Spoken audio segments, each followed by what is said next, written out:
When I first started in 2013, I was putting clients on QBO and on Zero as well at the time, getting used to both of them, which I had heard about both of those softwares at the Sleater conferences, and getting used to both of them and putting my clients onto those things. It was a gradual process because some of them just weren't ready for it. And I'll be honest and say I lost some clients who weren't interested in it. But by 2013, I'd decided that was the way my practice was going to go. And by 2014, I wasn't accepting any clients that still use desktop software.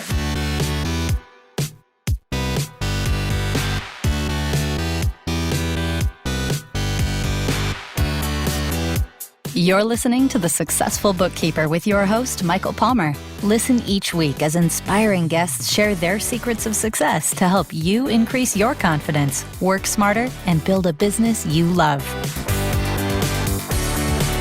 This episode of The Successful Bookkeeper is brought to you by PureBookkeeping.com, the proven system to grow your bookkeeping business.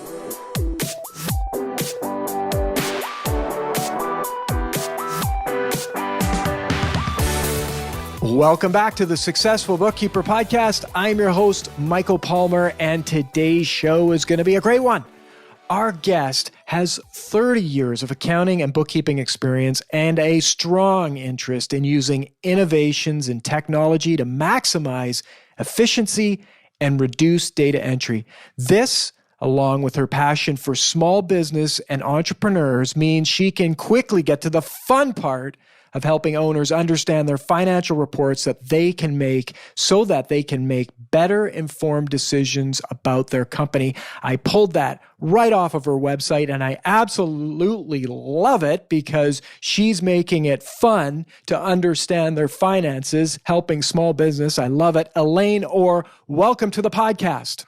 Thank you very much, Michael. I'm pleased to be here. Yes, well, it's our pleasure. And as we were talking briefly before we started the show, we've been bumping into each other for some time, and you have been instrumental in the industry in Canada and really North America, helping people take the leap to success around technology. Yes, yeah. Well, I did start using technology what I call the accounting technology now, almost as soon as it was available in Canada. So, just conversations that I've had with people formally when I've been presenting and informally when I've just been networking, they've all centered around accounting technology. Yeah, fantastic. And so before we get into some of the things that you've been up to and where you've been going, tell us a little bit about your story, how you got started and ended up where you are today. Well, I guess I was the classic E-Myth bookkeeper that I worked for an accountant's firm, first of all.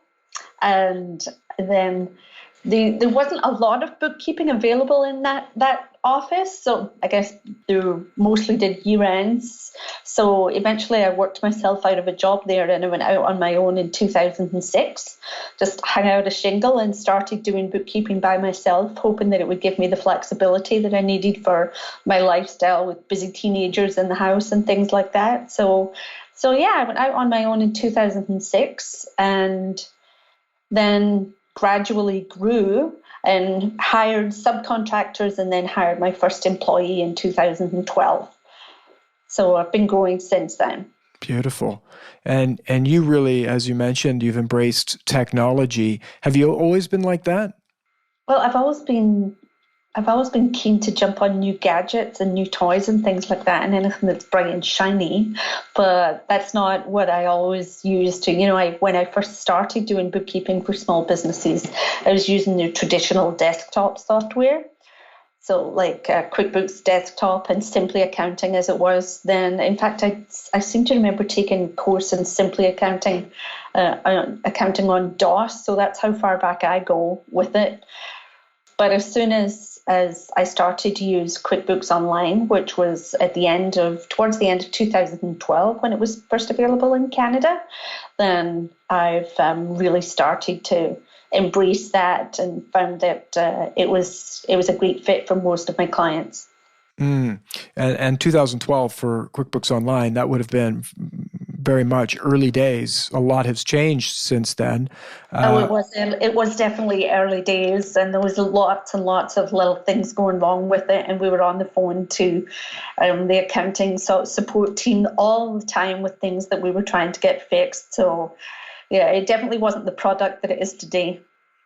Yeah, definitely. And so you embrace technology early on. How's that journey been with your clients? Because it's not just you that has to embrace something new. It's also you taking something new to your clients very often. What's that been like? Well, it was gradual. I was lucky enough to have a couple of clients who were very tech savvy and keen to try new things themselves. So I floated the idea past them and said, would they be willing to go on to this brand new QuickBooks Online that we were using at the time. And when we first started using QuickBooks Online in Canada, there was no means to convert from your desktop software file to the cloud account version of the software. So that was a big decision for people. That it meant at first that so if you converted, you would have to lose your history that you already had in your software. So many people weren't interested in doing that. So it sort of confined me to really just some new clients that were coming in that are suggested that they would go on QuickBooks Online or on cloud accounting software at the time.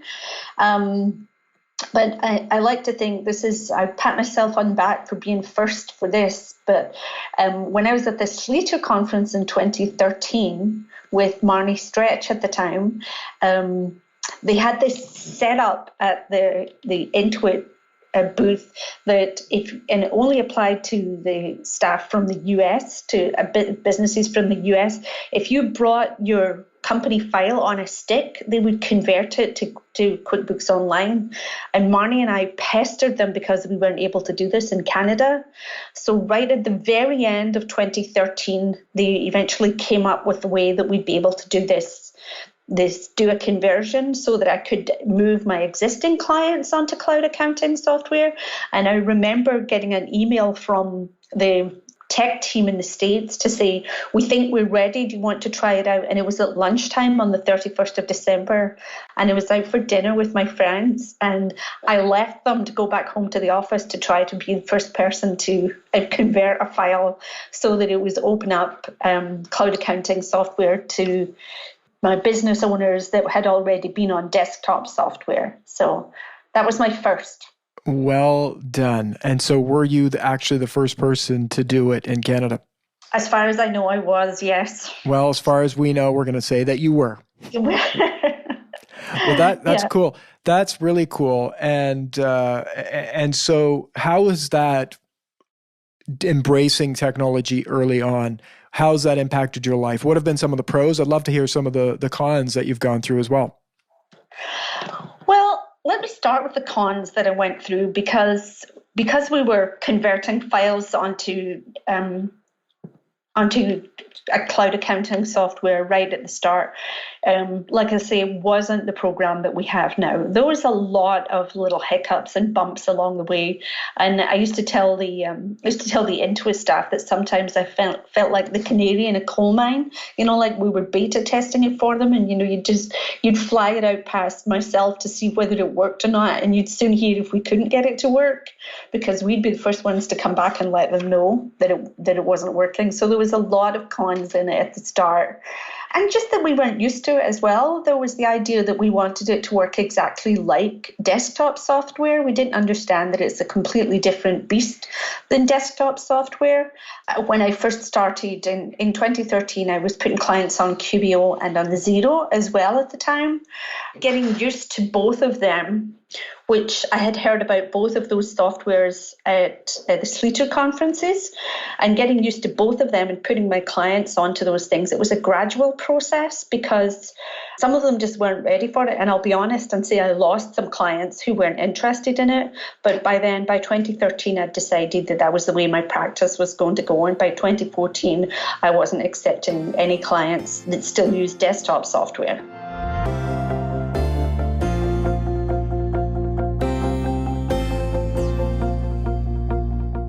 Excellent. And so I was going to ask that question is like, do you still do work with people on non-cloud accounting? Well, we do still have, personally, I'll still go into clients that use desktop software, but not for ongoing bookkeeping engagements. I won't do like monthly visits and things like that to them. But if they need the setup in desktop software, or they need some troubleshooting, or they want to convert onto the online software, I'll still go in and work with them. But I've got a secret couple of clients that I still work with that are on Sage 50, and they're what I call my nostalgia clients, because they were my first. They were my first clients when I went out on my own in 2006, and also they've got tickets for the grandstand at the Highland Games, so I keep those people really close to me. Perfect. The customers that you love, you keep them very loyal. So that's I don't great. think we take on any new ones though that are still working on accounting on desktop software. The only ones that I've done recently that are working on desktop software was for security. They don't do anything on the cloud in their business. It was very secure, and everything had to be just on one laptop, not even connected to the internet. So I set up QuickBooks for an international organization that were very concerned about security. Oh dear, that has some serious implications. Yes. You're working for like spy agency or something. No, it was definitely legit, but I can't talk about it. Perfect. That's good. Always love a little bit of cloak and dagger. It keeps the day interesting. Well, that's great. Now so in terms of what your lifestyle's like now that you've embraced the technology, the benefits really, what's that been like now that you work way more virtually? Well, when I started out, I was only going to work 3 days a week, because I wanted to keep some time for my family. But soon enough, I got requests from other clients by referrals, and they'd heard from some of my own clients and they really needed help. And that's hard to turn down. So before I knew it, I was working not only 5 days a week, but I was working evenings and weekends as well to catch up with clients who didn't need me to actually visit them at their on-site place. So, and then when I took on staff as well, they were also going out to clients. So that it limited how many clients I could have. I mean, there's only 5 days in the week, and you can only do so much on evenings and weekends too. So it sort of limited me to that. So I was working on site, and then I'd send my staff to work on site as well at clients' place of business. I had to pay them mileage, so that was an expense that I had to do. And I moved out from my home office, and we rented an office that there was 3 or 4 of us at the time, and I rented an office, and clients could come and visit me there, and we'd also be out on the road. Like I say, I'd be paying mileage for my staff to go visit clients. But the more we moved into accounting technology, I think it was in the summer of 2015 that my staff were looking for daycare for their kids. They were putting their dogs in doggy daycare and things like that to come into my business. And I suddenly realized that we were all working on cloud technology in the same building. So I was paying rent, and I was paying for internet at this office building when my staff were inconvenienced for their own family lives. And in the summer of 2015, I said to them, how would you feel about just working at home? And they were thrilled at that idea. So we did that. We just gave up the office, and we all started working from home. And by then, apart from these nostalgic clients, we pretty much eliminated anybody that needed us to be on site anymore. So since then, we've all worked remotely. We get together when we need to. We do screen shares if we have to, but completely eliminated the need for having an office. And now we've been a remote team, and we haven't lost any productivity since then. In actual fact, it annoys me now if I have to travel to a client to do some work because of that travel time. And the other thing is that it means that when I do meet up with my clients, that we're actually discussing their financials and sitting down and going over the numbers and explaining it to them and answering questions rather than going there to type in their invoices. Yeah, that's fantastic. Now, you working remotely can be challenging because it's not like the real, I don't know what we call this now, is like there's virtual and there's like, face to face, like in the physical space. It's different. And so what advice would you give to our listener if they are thinking about doing more virtual work and having their team maybe work from home? What would be some advice to make sure that goes successfully? Well, in some ways, I don't feel qualified to give advice because I did actually have the staff and I knew the work practices and I knew that I trust them and everything before we went to remote. And I haven't actually hired anybody since then who I haven't seen the work methods in front of me. But the only thing I think that I would say is just to do a lot of screen sharing at the start. If you can, have them in your own office to get them up to speed with the few clients that you want to. Like when I take on a new client, I usually get to take the file first of all and have a look at it and find out, set up what methods we're going to work with, what accounting apps from the ecosystem we're going to use. And then by the time I hand it over to one of my staff members, they've got me to ask questions of if they've got any problems. And then, of course, if you've got new staff or new clients, you just need to keep on top of that because you can be in the file as well. As one of the wonderful things is that this person working on the file, me, the accountant, and the client can all be in the same file at the same time. So you can actually see if there's going to be difficulties coming up and you can nip them in the bud right away.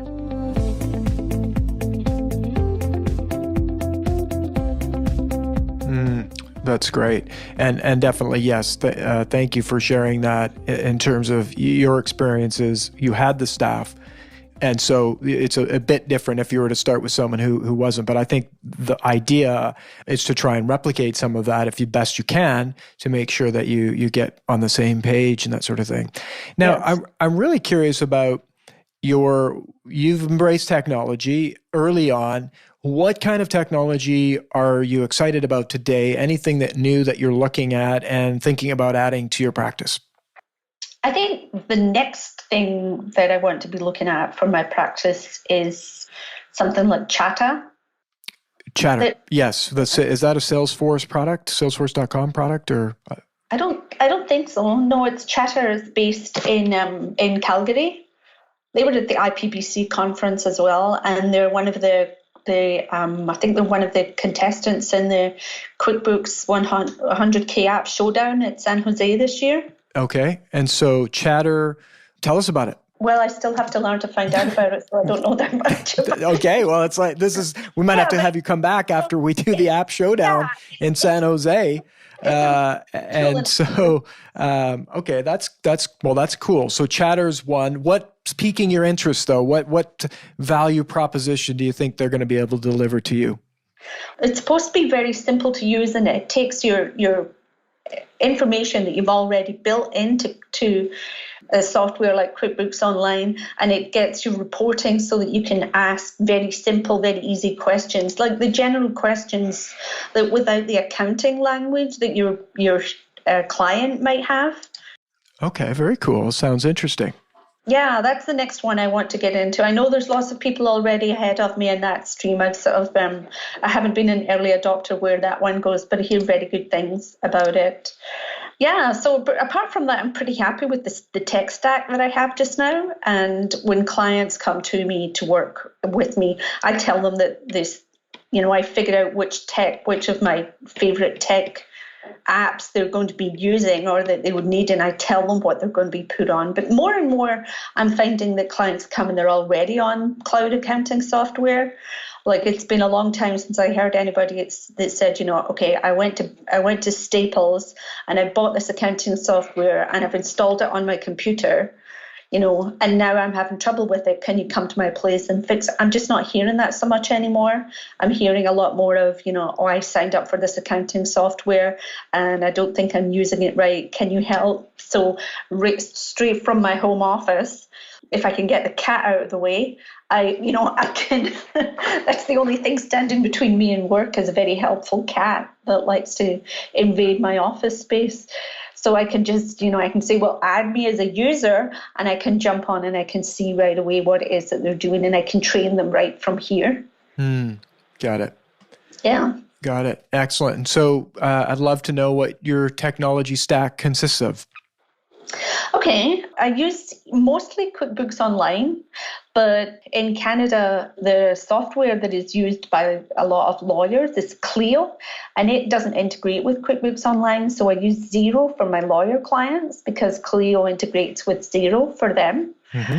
So I've got a couple of lawyers on Xero, and I use either HubDoc or Receipt. Well, every client gets HubDoc for the fetching of their bank statements and their bills and things like that. Although I know Receipt Bank is making some strides in that area as well. But so far I haven't switched anybody off HubDoc completely.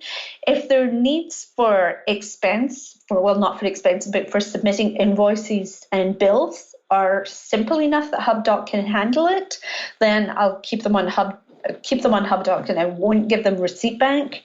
I find HubDoc's good for, if you're just submitting one-page invoices, and they do pretty easy, simple documents, and there's not that many of them. But Receipt Bank is to my mind better at doing the invoices and expenses because, like for example, I had a pet food store that I was doing the bookkeeping for, and they had their invoices would be like once a week they'd get invoices of like 8 pages.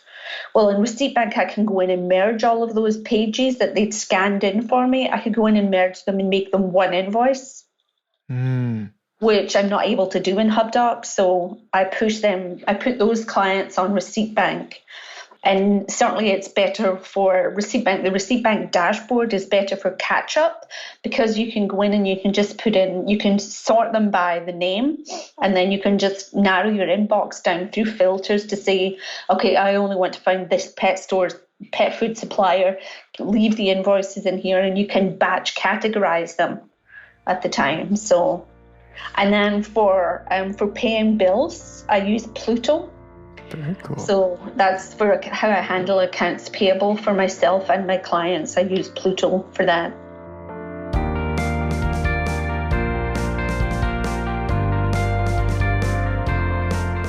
That's wonderful. So you've got the way you're speaking, it's like you look at, there's a couple of different situations that you find yourself in, and you've got your tools that you're going to use best for those applications. It's almost like, a chef talking about the kitchen. Well, if it's this time of year, we're going to use basil. And if, we're going to attack it from a couple of different angles, but you've got your go-tos, I think made it really accessible for our listener to think about maybe their business in a different way. It's like, what problem am I going to try and solve? What's the best tool? It's not like you're going to have one tool's going to solve all problems. No. It's a couple of ones that are really great that you're going to go at this with.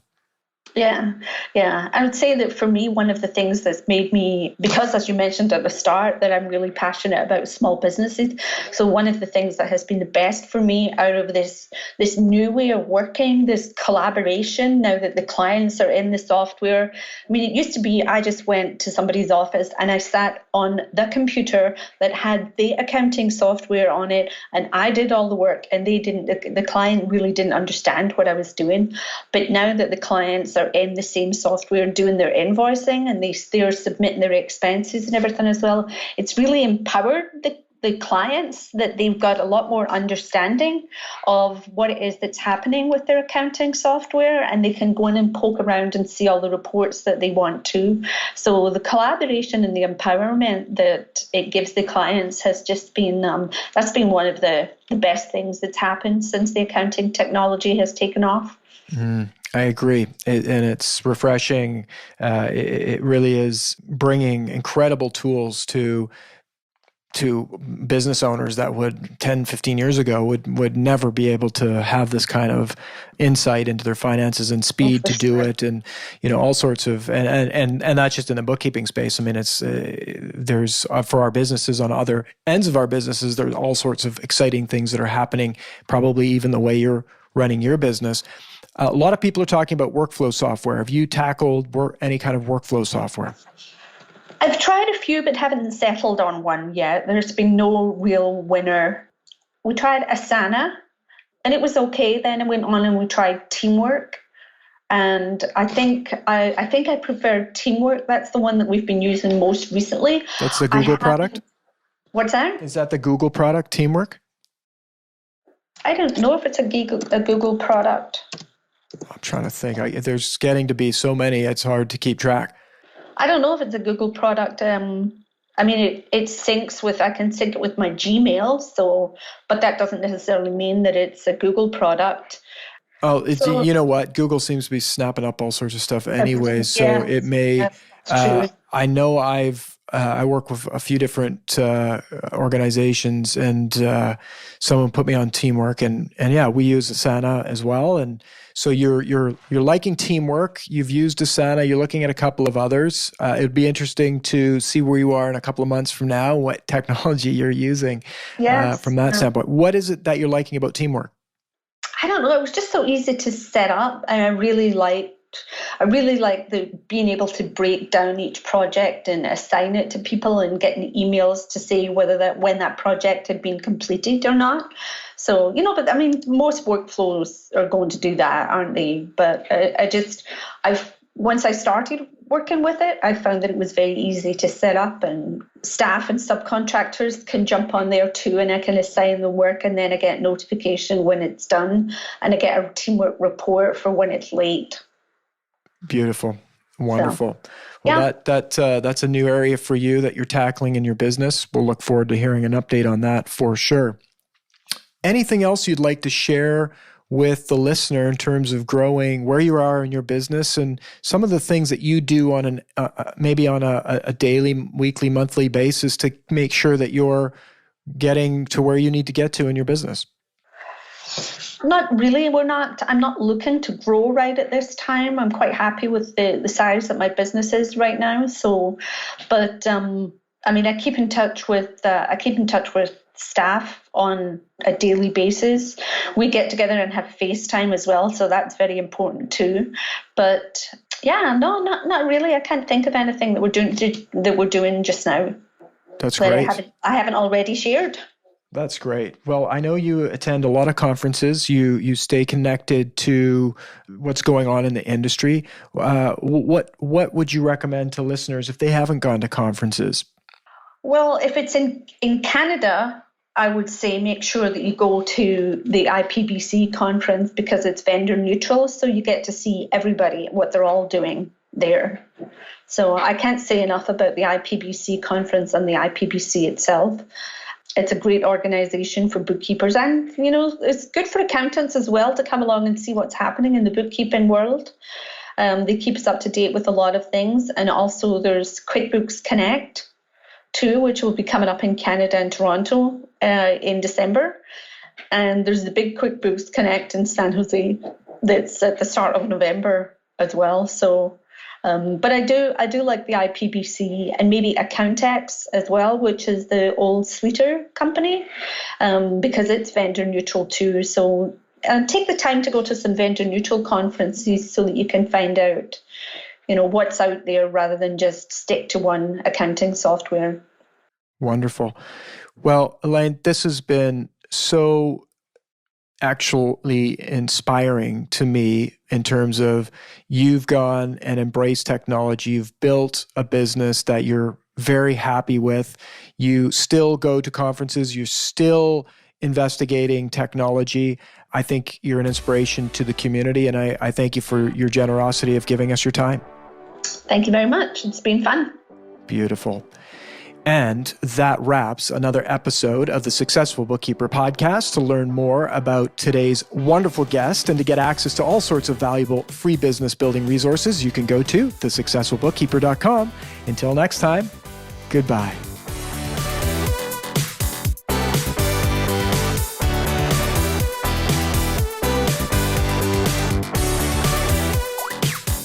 You've been listening to The Successful Bookkeeper with Michael Palmer. For more information and to download the resources mentioned in this episode, please visit us at thesuccessfulbookkeeper.com. Thank you for listening.